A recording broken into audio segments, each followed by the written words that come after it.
1929, the king of Iraq, he says that I had a dream.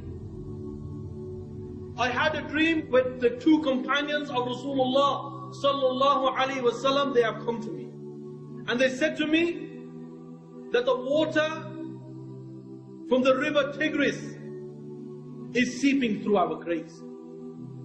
Help us. The king of the time, he says, I dug a place up between the grave and the river Tigris to ascertain the truth. And what happens? He goes, there was no sign of water. He says, so I dismissed the dream.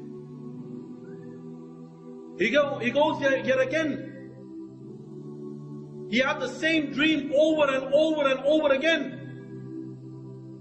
The same dream that the two companions of Rasulullah sallallahu alaihi wasallam are saying, that take us out. Take us, save us. The water from the river Tigris is seeping through our graves. He says, so at that time, I took mashwara with the people of Iraq, especially with the ulama. He says, so I gathered all of them. He says, I informed them about the story, about the dream I had. He says, when I informed them about the dream, he says, one of the scholars of that time, he got up and he said, that I also had the same dream.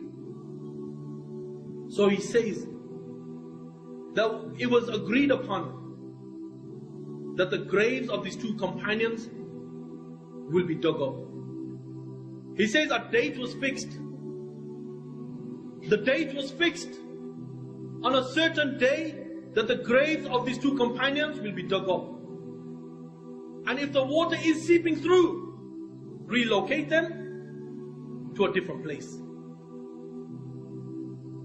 He says that at that time it was close to the season of Hajj. So the Hujjaj of that time, when the news reached Mecca and Medina, he says at that time, he says these people requested us that delay it for a while, because we want to attend as well. So after, when he was delayed, he says the date came when we dug up the two graves. He goes, we dug up the two graves. 13 centuries. For 13 centuries they were in their grave. He says when we looked at their body, they were completely intact without a scratch. And this has happened only in 1929.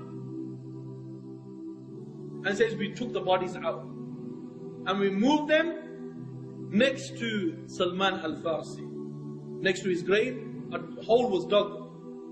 An eye specialist at that time, a non-Muslim of that time, he says, witnessing this, he says, I looked inside the two companions' eyes, and he was an eye specialist. He says the glow that normally disappears within months of a person's death, this glow is still inside these two companions. The glow is still inside these two companions. And what was flowing on his lips a couple of seconds after? Ashhadu la ilaha illallah wa ashhadu anna Muhammad Rasulullah. He accepted Islam. And many people who were there at that time accepted Islam. And the bodies were moved. And this narration that could be found in Janib Dida, page number 55, 58.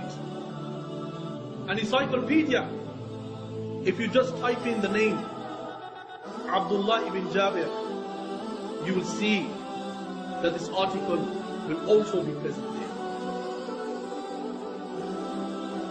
And a person who lives a life of obedience, indeed Allah will honor him. Because Islam is not about gangsterness.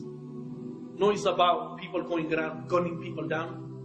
It's not about drug dealing. It's not about you thinking you're it. Islam is complete.